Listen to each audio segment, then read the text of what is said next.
ओम शांति। आज 4 नवंबर 2025 की बाबा की साकार मुरली है।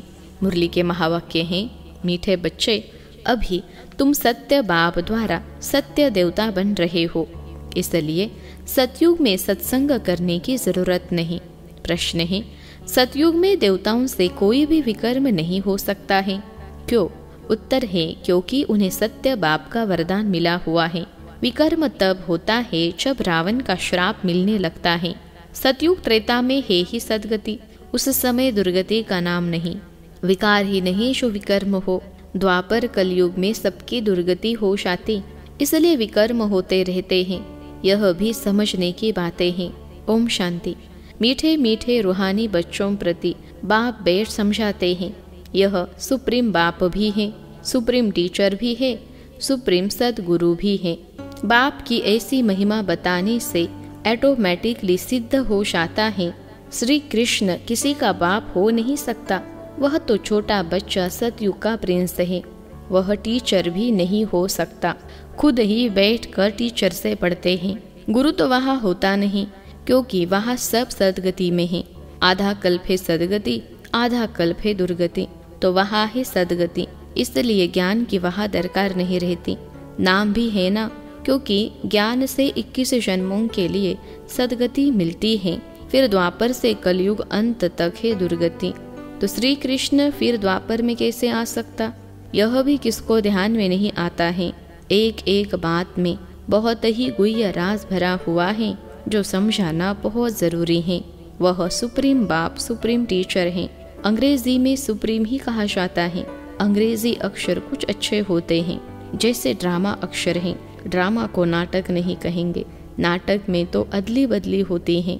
यह सृष्टि का चक्र फिरता है, ऐसा कहते भी हैं, परंतु कैसे फिरता है, हुबहू फिरता है या चेंज होता है या चेंज होती है, यह किसको भी पता नहीं है।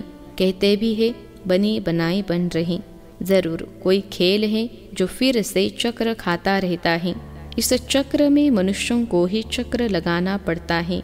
अच्छा, इस चक्र की आयु क्या है, कैसे रिपीट होता है, इसको फिरने में कितना समय लगता है, यह कोई नहीं जानते।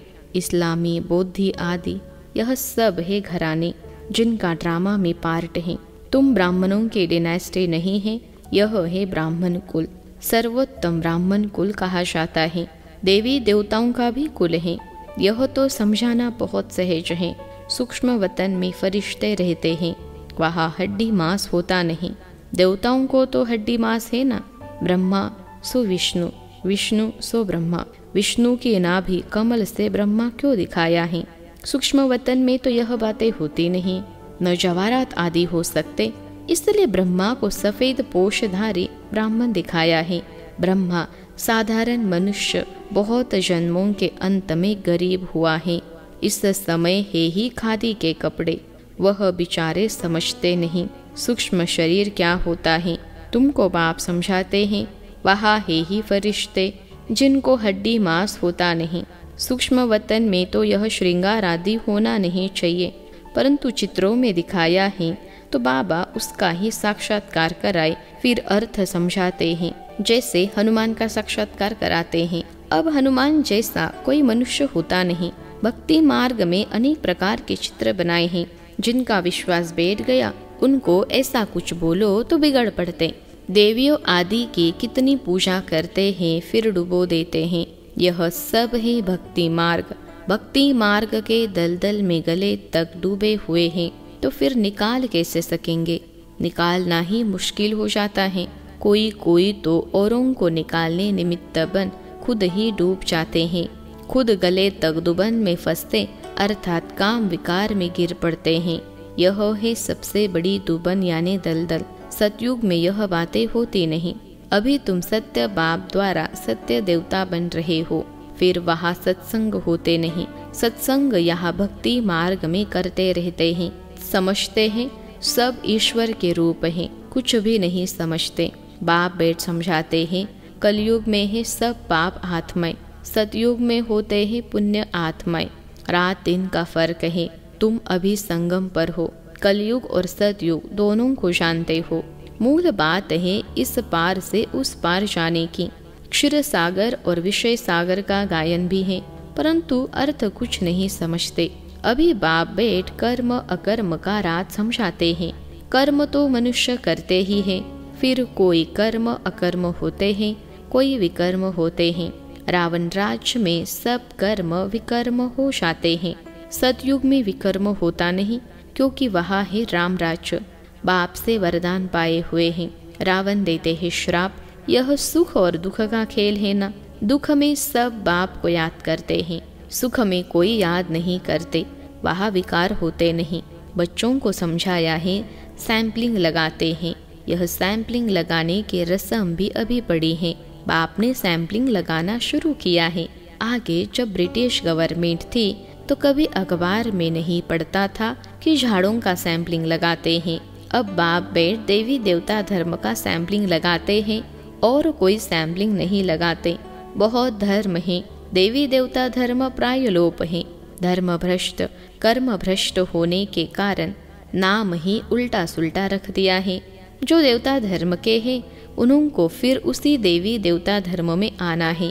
हर एक को अपने धर्म में ही जाना है। क्रिश्चियन धर्म का निकलकर फिर देवी देवता धर्म में आ नहीं सकेंगे, मुक्ति तो हो न सके। हाँ, कोई देवी देवता धर्म का कन्वर्ट होकर क्रिश्चियन धर्म में चला गया होगा तो वह फिर लौटकर अपने देवी देवता धर्म में आ जाएगा।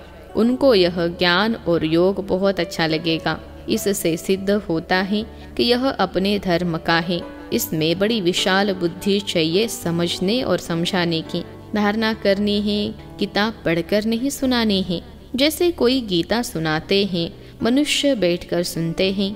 कोई तो गीता के श्लोक एकदम कंठ कर लेते हैं, बाकी तो इनका अर्थ हर एक अपना अपना बैठ निकालते हैं।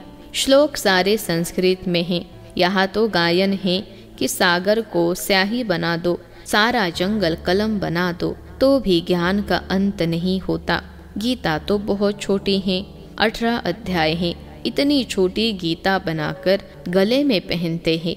बहुत पतले अक्षर होते हैं, गले में पहनने की भी आदत होती है। कितना छोटा लॉकेट बनता है। वास्तव में है तो सेकंड की बात। बाप का बना जैसे कि विश्व का मालिक बना। बाबा, हम आपका एक दिन का बच्चा हूँ, ऐसे भी लिखने शुरू करेंगे। एक दिन में निश्चय हुआ और फट से पत्र लिखेंगे। बच्चा बना तो विश्व का मालिक हुआ। यह भी कोई की बुद्धि में मुश्किल बैठता है। तुम विश्व का मालिक बनते हो ना, वहाँ और कोई खंड नहीं रहता है। नाम निशान गुम हो जाता है। कोई को मालूम भी नहीं रहता कि यह खंड थे। अगर थे तो जरूर उनकी हिस्ट्री ज्योग्राफी चाहिए। वहाँ यह होते ही नहीं, इसलिए कहा जाता है तुम विश्व के मालिक बनने वाले हो। बाबा ने समझाया है, मैं तुम्हारा बाप भी हूँ, ज्ञान का सागर हूँ। यह तो बहुत ऊंच से ऊंच ज्ञान है जिससे हम विश्व के मालिक बनते हैं। हमारा बाप सुप्रीम है, सत्य बाप, सत्य टीचर है, सत्य सुनाते हैं, बेहद की शिक्षा देते हैं, बेहद का गुरु है, सबकी सद्गति करते हैं। एक की महिमा की तो वह महिमा फिर दूसरे की हो नहीं सकती। फिर वह आप समान बनाए तब हो सकते। तो तुम भी पतित पावन ठहरे, सत नाम लिखते हैं। पतित पावनी गंगाएं यह माताएं हैं। शिव शक्ति कहो, शिववंशी कहो, शिववंशी ब्रह्मा कुमार कुमारियाँ। शिववंशी तो सब हैं, बाकी ब्रह्मा द्वारा रचना रचते हैं तो संगम पर ही ब्रह्मा कुमार कुमारियाँ होते हैं। ब्रह्मा द्वारा एडॉप्ट करते हैं। पहले पहले होते हैं ब्रह्मा कुमार कुमारियाँ। कोई भी ऐतराज उठाते हैं तो उसको बोलो यह प्रजापिता ही इनमें प्रवेश करते हैं। बाप कहते हैं बहुत जन्मों के अंत में मैं प्रवेश करता हूँ। दिखाते हैं विष्णु की नाभि से ब्रह्मा निकला।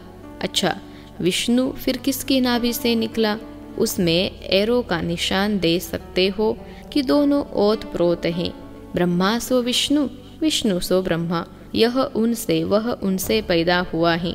इनको लगता है 1 सेकेंड, उनको लगता है 5000 वर्ष। यह वंडरफुल बातें हैं ना, तुम बैठ समझाएंगे। बाप कहते हैं लक्ष्मी नारायण 84 जन्म लेते हैं, फिर उनके ही बहुत जन्मों के अंत में मैं प्रवेश कर यह बनाता हूँ। समझने की बात है ना। बैठो तो समझाए कि इनको ब्रह्मा क्यों कहते हैं। सारी दुनिया को दिखाने के लिए यह चित्र बनाए हैं। हम समझा सकते हैं, समझने वाले ही समझेंगे, नहीं समझने वाले के लिए कहेंगे यह हमारे कुल का नहीं है। बेचारा भल वहाँ आएगा, परंतु प्रजा में हमारे लिए तो सब बेचारे हैं ना। गरीब को बेचारा कहा जाता है। कितनी पॉइंट्स बच्चों को धारण करनी है, भाषण करना होता है टॉपिक्स पर। यह टॉपिक कोई कम है क्या? प्रजापिता ब्रह्मा और सरस्वती 4 भुजाएं दिखाते हैं, तो 2 भुजा बेटी की हो जाती हैं। युगल तो है नहीं, युगल तो वास्तव में बस विष्णु ही है। ब्रह्मा की बेटी है सरस्वती। शंकर को भी युगल नहीं है, इस कारण शिव शंकर कह देते हैं। अब शंकर क्या करते हैं? विनाश तो एटॉमिक बॉम्ब से होता है। बाप कैसे बेट बच्चों का मौत कराए, यह तो पाप हो जाए।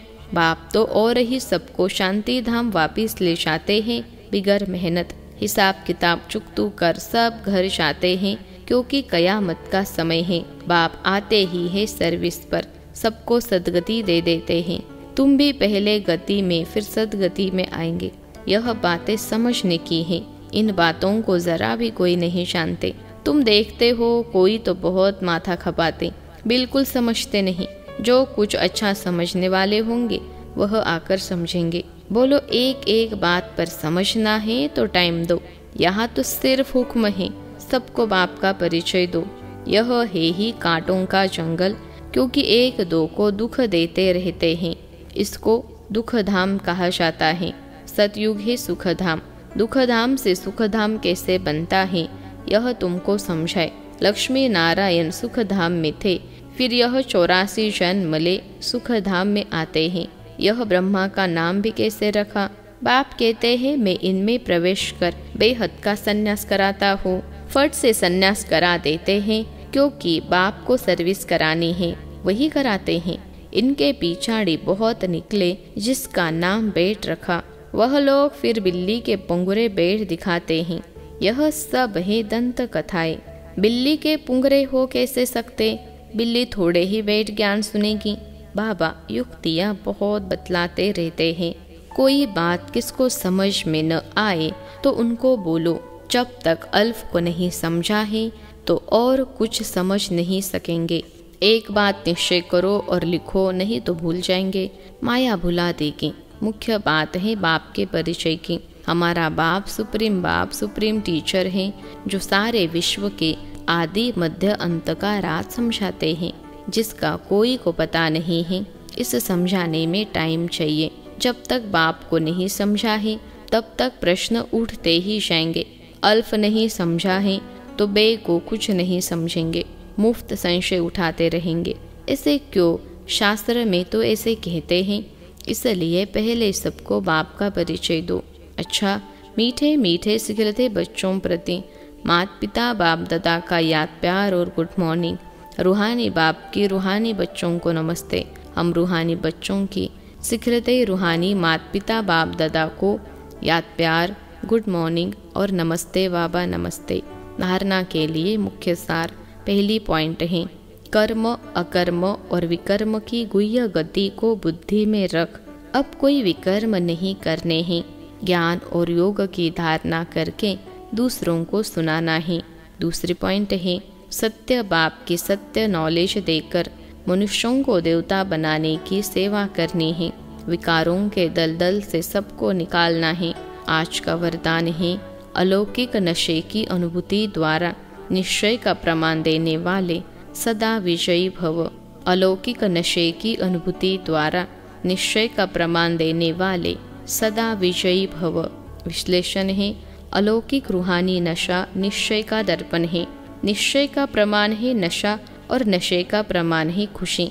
जो सदा खुशी और नशे में रहते हैं उनके सामने माया की कोई भी चाल चल नहीं सकती।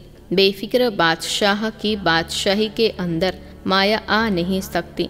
अलौकिक नशा सहज ही पुराने संसार व पुराने संस्कार भुला देता है। इसलिए सदा आत्मिक स्वरूप के नशे में, अलौकिक जीवन के नशे में, फरिश्तेपन के नशे में या भविष्य के नशे में रहो तो विजयी बन जाएंगे। आज का स्लोगन है, मधुरता का गुण ही ब्राह्मण जीवन की महानता है। इसलिए मधुर बनो और मधुर बनाओ। मधुरता का गुण ही ब्राह्मण जीवन की महानता है। इसलिए मधुर बनो और मधुर बनाओ। अव्यक्त इशारे। अशरीरी व विधेयी स्थिति का अभ्यास बढ़ाओ। जैसे विधेयी बाप दादा को देह का आधार लेना पड़ता है बच्चों को विधेयी बनाने के लिए, ऐसे आप सभी जीवन में रहते, देह में रहते, विधेयी आत्मा स्थिति में स्थित हो। इस देह द्वारा करावनहार बन करके कर्म कराओ। यह देह करनहार है, आप देही करावनहार हो। इसी स्थिति को विदेही स्थिति कहते हैं। इसी को ही फॉलो फादर कहा जाता है। बाप को फॉलो करने की स्थिति है सदा अशरीरी भव, विदेही भव, निराकारी भव। अच्छा, ओम शांति।